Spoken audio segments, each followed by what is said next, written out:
हौसलों को जोड़कर पंख बना लेते हैं लोग। हौसलों को जोड़कर पंख बना लेते हैं लोग। जो हाथ में ना हो कामयाबी की लकीरें, तो खुद को तपाकर कुंदन बना लेते हैं लोग। जो हाथ झारखंड, नमस्कार। लाइव इंडियन गार्ड से मैं केतकी। कामयाबी हर किसी की किस्मत में हो, लिखी हो, ये ज़रूरी नहीं, लेकिन हाँ, अगर इंसान चाह ले तो कुछ भी पॉसिबल है। और इम्पॉसिबल नाम का जो ये वर्ड है, ये अगर डिक्शनरी में एग्जिस्ट ना करता हो तो आप बेहद पॉजिटिव इंसान हैं। और अगर आपको कोई बड़ा लक्ष्य लेकर आगे बढ़ना है तो उसके लिए सबसे पहली कंडीशन होती है पॉजिटिविटी। तो मैं केतकी आपके साथ जुड़ चुकी हूँ, नमस्कार करती हूँ, आपको जोहार करती हूँ। और टॉपर्स टॉक में हर दिन नए चेहरों को लेकर आ रही हूँ। आज हमारे साथ हैं नम्रता भट्टाचार्य, 2020-22 की इंग्लिश पीजी डिपार्टमेंट की टॉपर हैं ये। और BBMKU में मैं इस वक्त हूँ, विनोद बिहारी महतो कोयलांचल यूनिवर्सिटी। इंग्लिश की जब बात होती है तो ये लिटरेचर है। बहुत लोगों को कहानियाँ पढ़ना अच्छा लगता है तो हिंदी और इंग्लिश वो सब्जेक्ट्स चुनते हैं। लेकिन जहाँ एक तरफ ये सोचने का मौका देने वाला सब्जेक्ट है, वहीं दूसरी तरफ कलात्मक सब्जेक्ट भी है। जब आप लिख रहे होते हैं, नई नई पुस्तकें जब छपती हैं, तो हर व्यक्ति अपना विचार कागज़ में उतार देता है और वो इतिहास के पन्नों में दर्ज हो जाता है। और इसी इंग्लिश के इतिहास में नम्रता ने अपना नाम जोड़ा है। BBMKU में यूनिवर्सिटी टॉपर के रूप में ये आई और उसके बाद इन्होंने स्कॉलर के रूप में भी योगदान दिया। आज नम्रता की सक्सेस जर्नी को हम सुनेंगे और जानेंगे कि सक्सेस मंत्रा क्या है उनके लिए, और सक्सेस पर्टिकुलरली जो ये शब्द है उसका इंटरप्रिटेशन इनके लिए क्या है। तो सबसे पहले स्वागत है Namrata. Thank you Ketaki, thank you. Okay. मेरे लिए सक्सेसफुल होना मतलब कि कुछ भी, जो भी मेरे पापा मम्मी के साथ रहकर मेरे को मिल जाए, because they are my comfort zone.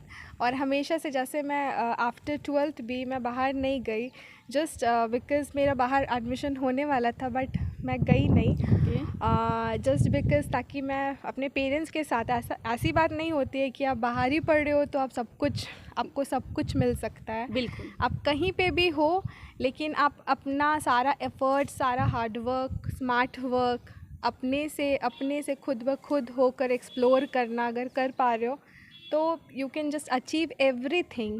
Okay, मतलब सक्सेस की परिभाषा आपके लिए परिवार के साथ है। हाँ। अच्छा, एक बात बताइएगा नम्रता, जब पता चला कि टॉप कर गई हैं, वो फीलिंग बहुत अलग होती है। हमने टॉपर से बात जब भी की है तो सबके अपनी अपनी अनुभूति होती है। आपके लिए कैसी थी वो फीलिंग? वो बहुत ही अलग था। मैं बहुत ही एक्साइटेड थी एक्चुअली। मेरे को जब पता चला कि मैं टॉप की हूँ, मतलब वो बहुत ही पहली बात है, मेरे को सर कॉल किए, KM सिंह सर कॉल करके पहले बोले कि पहले मेरे को लगा ऐसे ही बात करने के लिए फ़ोन किया। तो फिर उसके बाद वो बोले कि तुम कैसा परफॉर्म की हो, बिल्कुल अच्छा नहीं आया है मार्क्स, ऐसे वैसे। और तभी जस्ट रिज़ल्ट आया था और मैं देख नहीं पाई थी। ठीक है। उसके बाद फिर सर ने बोला कि तुम बहुत ख़राब परफॉर्म की हो, कैसा आंसर्स लिखी थी। तो मैं बहुत डर गई थी कि पता नहीं क्या हुआ। ऐसे मैं कभी भी, है ना, टॉपर बनने के लिए पढ़ना है, वो मैं कभी भी नहीं की थी। ठीक है। मैं पढ़ती थी, ठीक है, मैं आंसर्स करती थी, ठीक है, मैं जितना भी एफ़र्ट्स हो सकता था वो सारा मैं एफ़र्ट्स लगाती थी। बुक्स पढ़ती थी, अपना नोट्स खुद बनाती थी, अपना एक्सप्लोर जितना भी करना होता वो मैं खुद करती थी। किसी पे डिपेंडेंट होने का कोई ये नहीं था। तो फिर सर बोलते हैं हमको कि पता नहीं कैसा परफॉर्म कियो। फिर अचानक से सर मेरे को बहुत बोले, हम बहुत सैड हो गए। उसके बाद सर बोलते हैं कि congratulations Namrata Bhattacharya, you are the topper now. Then I was just shocked and I was so excited, मतलब कि मैं बिल्कुल चीखने लगी कि सर आप सच में बोल रहे हैं ऐसा।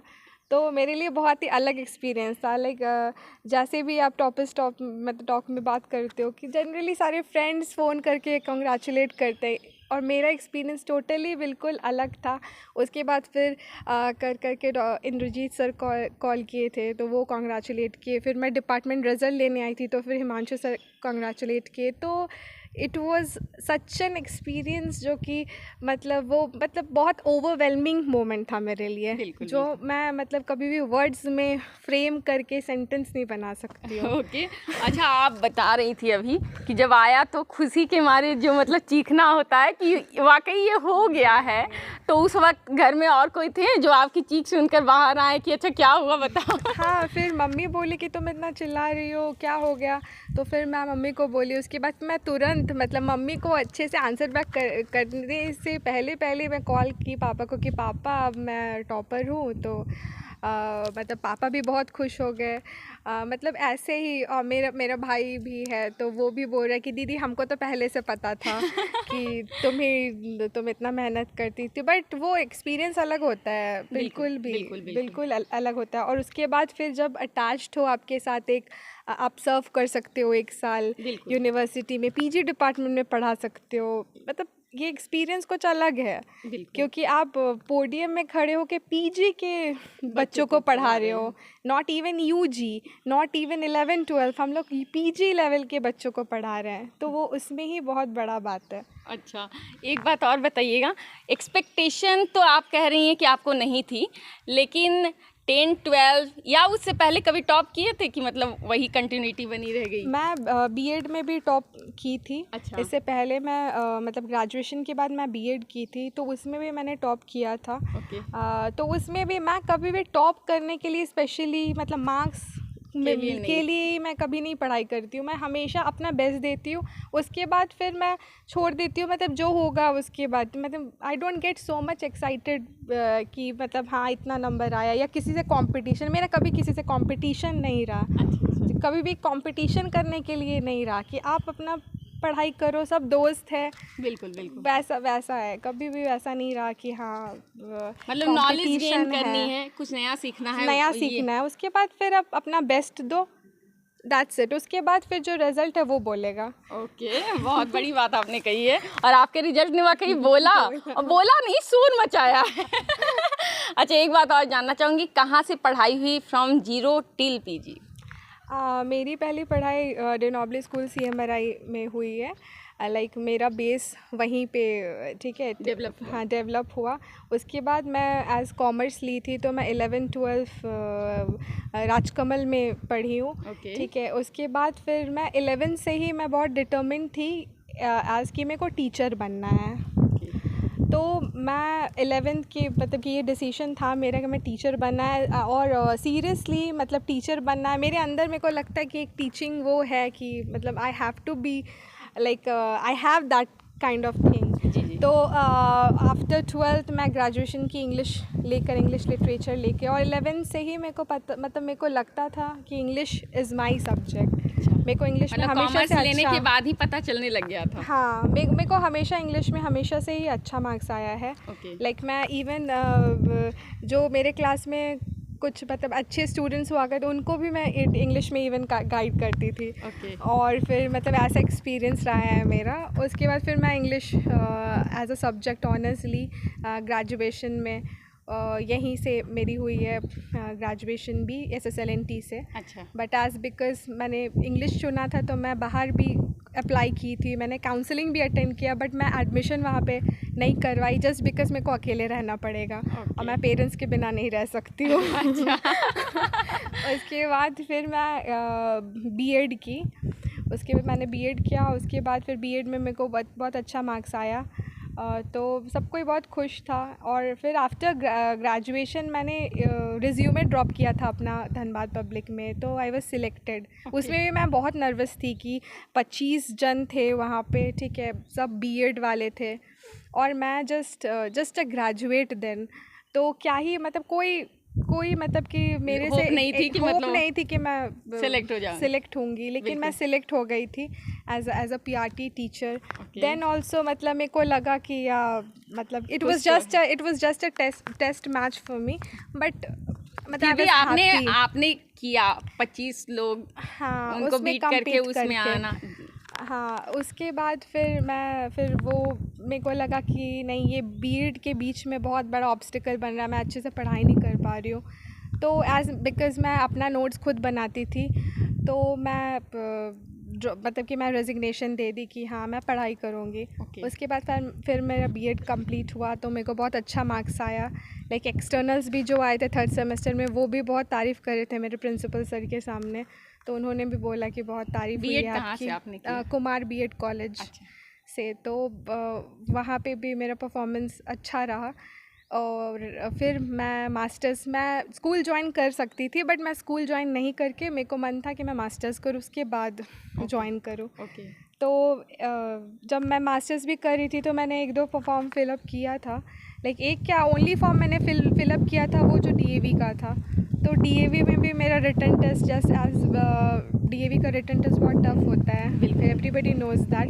टीचिंग में बहुत टफ आता है, उसमें एकदम पीजी लेवल का आता है। तो मतलब बहुत अच्छा क्वेश्चंस पूछा जाता है, तो उसमें भी मेरा सिलेक्शन हुआ था। बट एक्सीडेंटल केस था मेरे साथ क्या कि मैंने देखा नहीं, उनके वेबसाइट में लॉन्च होता है पब्लिश होता है, तो वो देखा नहीं। तो लेकिन उसमें भी हुआ था, लेकिन सिलेक्शन हुआ था, लेकिन यही था कि होना कुछ और था, इसी वजह से नहीं हुआ। हाँ। नहीं मैंने ज्वाइन किया ऐसे। फिर मैंने मास्टर्स कंप्लीट किया और फिर अभी टेन्योर चल रहा है। ओके।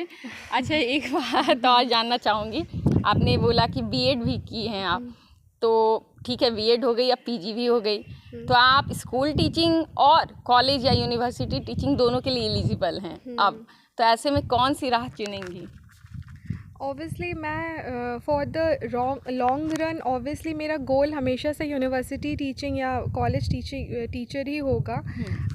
लेकिन for the time being as because journey बहुत लॉन्ग है, पीएचडी में बहुत टाइम लगता है, तो मैं हमेशा चाहती हूँ कि मैं एक जॉब लूँ, उसके बाद like at the same time I focus on PhD net and everything. Okay, मतलब पैरेलली चलेंगी थोड़े दिन? हाँ पैरेलली और बहुत डिटर्मिनेशन के साथ। एज जैसे आप देख रही हैं कि मेरा सीटेट भी एक ही बार में क्लियर हो गया था बीएड के बाद, तो मतलब वो सब चीज़ भी चेरी ऑन द टॉप है कि मतलब फिर भी मैंने मास्टर्स को चुना। द थिंग वाज दैट, और मैंने अपना बेस्ट दिया और दिखा भी वो बेस्ट वो सच में बेस्ट था। बिल्कुल।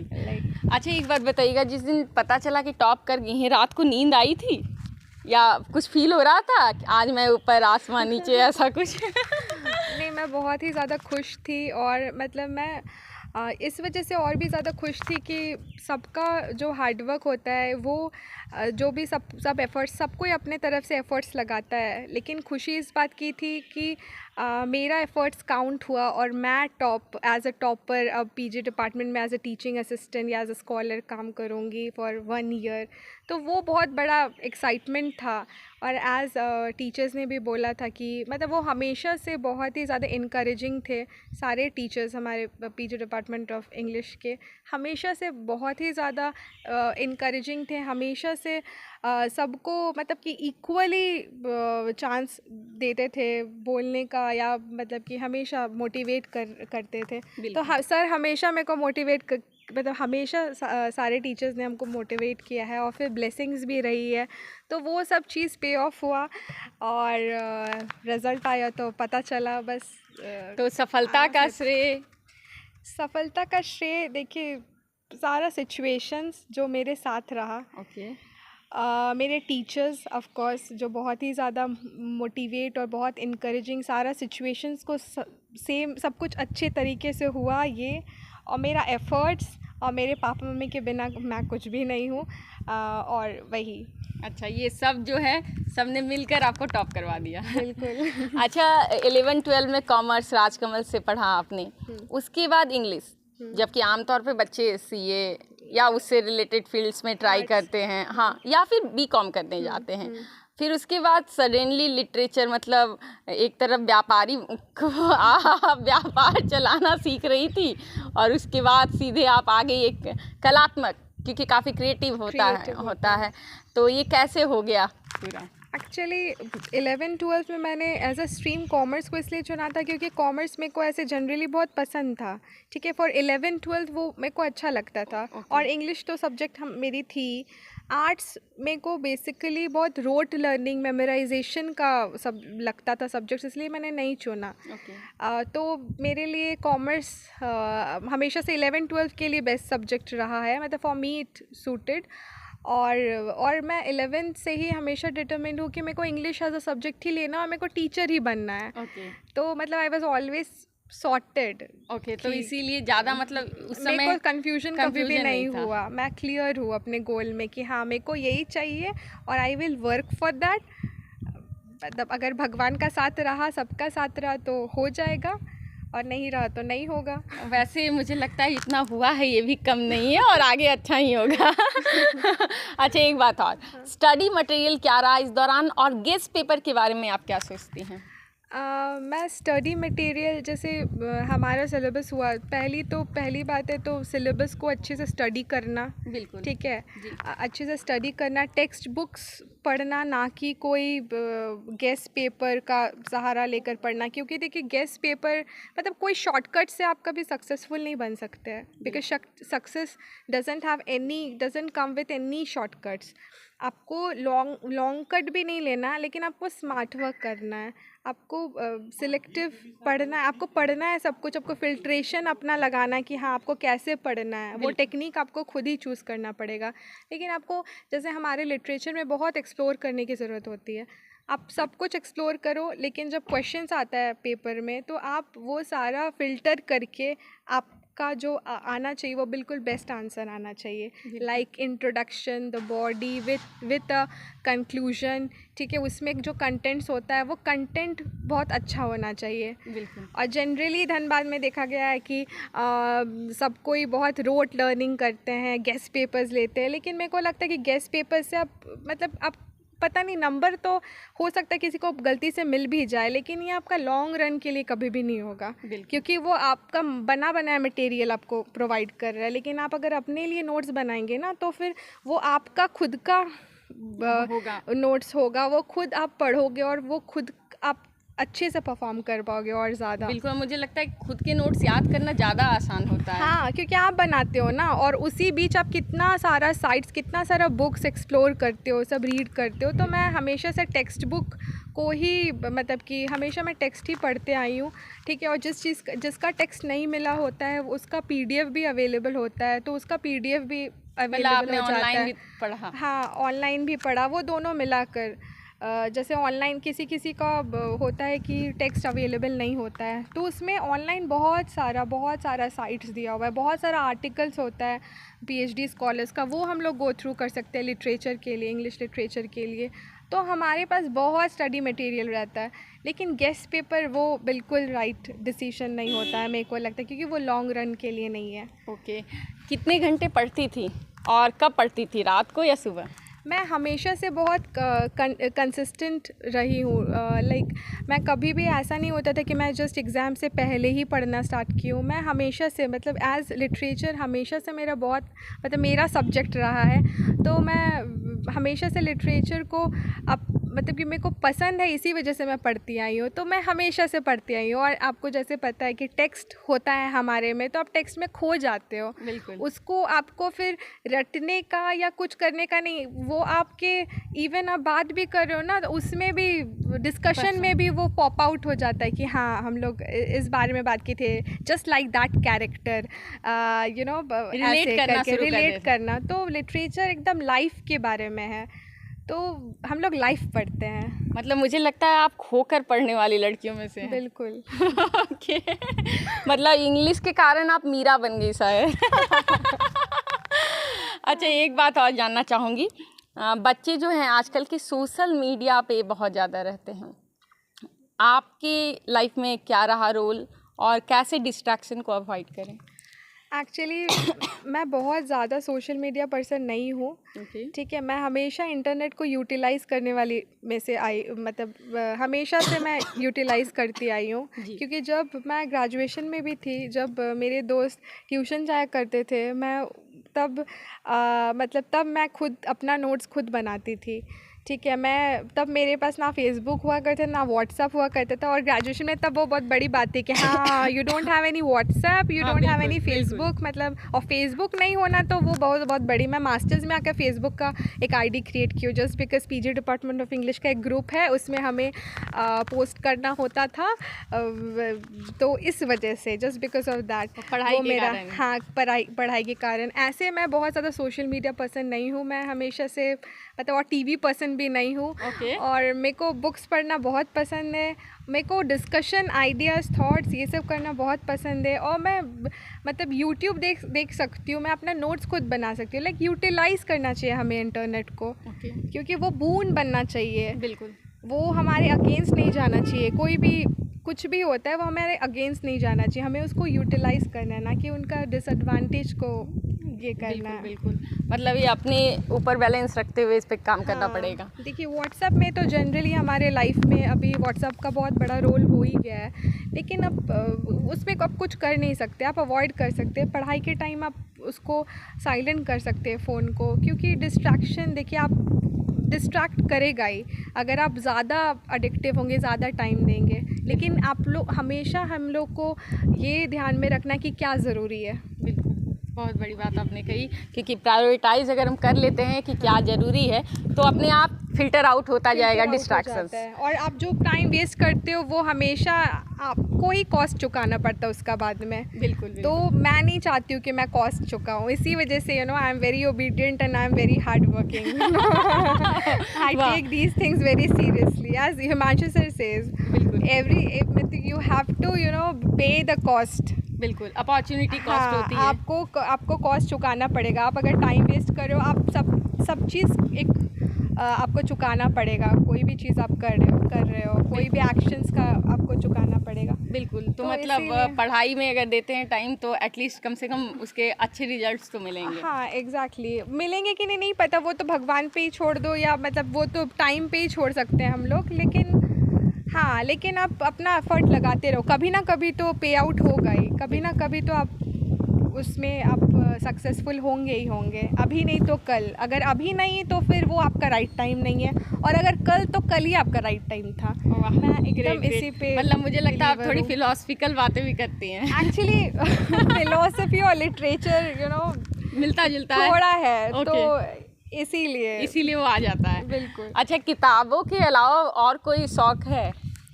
किताबों के अलावा मेरे को घूमना पसंद है। ओके। बट वो भी बहुत, मतलब मम्मी पापा के साथ घूमना बहुत पसंद है, उनके साथ टाइम स्पेंड करना बहुत पसंद है, और घूमना पसंद है, और फिर खाना मेरे को बहुत पसंद है। ओके। तरह तरह के,